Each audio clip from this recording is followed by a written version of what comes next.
Le châtaignier est présent en Ardèche depuis plus de 4 millions d'années. On a trouvé sous les laves du Coiron des feuilles de châtaignier conservées dans de la silice transformée en verre par les hautes températures des laves. La culture du châtaignier remonte au XIIIe siècle, où déjà le greffage permet de sélectionner les meilleures variétés. La châtaigne sert d'aliment à l'homme, mais aussi aux animaux d'élevage et aux animaux sauvages. En Ardèche, on le nomme l'arbre à pain. L'âge d'or de la castanéiculture se situe aux alentours de 1860, où l'on produit plus de 40 000 tonnes de châtaignes. On utilise aussi les différentes parties de l'arbre pour la menuiserie et autrefois pour la charpente. Vous connaissez le dicton « charpente en châtaignier n'attire pas les araignées ». Avec les rejets qui poussent autour de l'arbre, on fabriquait tous les paniers servant à l'agriculture. Autrefois, comme aujourd'hui, dans le sud de l'Ardèche et les Cévennes, on récoltait les châtaignes à la main, opération délicate qui pique les doigts. D'abord, il faut les trier, enlever les véreuses. Pour cela, on faisait tremper les châtaignes dans un tonneau plein d'eau, et toutes celles qui flottaient étaient véreuses et servaient de nourriture aux cochons. Il fallait ensuite les sécher. Cette opération se déroulait dans les châtaigneraies, dans des petits séchoirs à châtaignes appelés clèdes. Dans ces bâtiments, d'une vingtaine de mètres carrés, à 2 niveaux, on faisait brûler au sol des branchages encore verts dont la chaleur permettait de sécher les châtaignes se trouvant au premier étage. On pouvait ensuite fouler ces châtaignes avec des soles. Ce sont des chaussures qui ressemblent à des chaussures de glacier. Et en une seule opération, on enlevait les 2 peaux du fruit.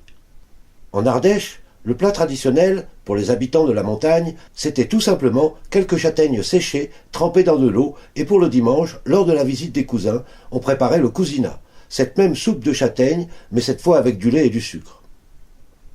L'arbre est délaissé à la fin du XIXe siècle. La châtaigneraie ardéchoise passe alors de 60 000 hectares en 1870 à 6 000 hectares en 1960. Il y a plusieurs causes à ce déclin. L'exode rural, qui emporte la main-d'œuvre qui s'occupait des châtaigniers. Dans les années 1820, les industriels lyonnais découvrent que les tanins du châtaignier permettent de teindre la soie en noir. On utilisera aussi le tanin pour tanner le cuir. Puis, en 1875, arrive la maladie de l'encre, qui va décimer les plantations. Elle est due à un champignon microscopique, le Phytophthora, qui se développe sur les racines de l'arbre et les détruit.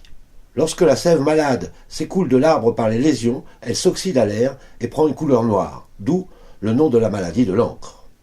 À partir de 1890, 5 usines d'extraction du tanin s'ouvrent en Ardèche.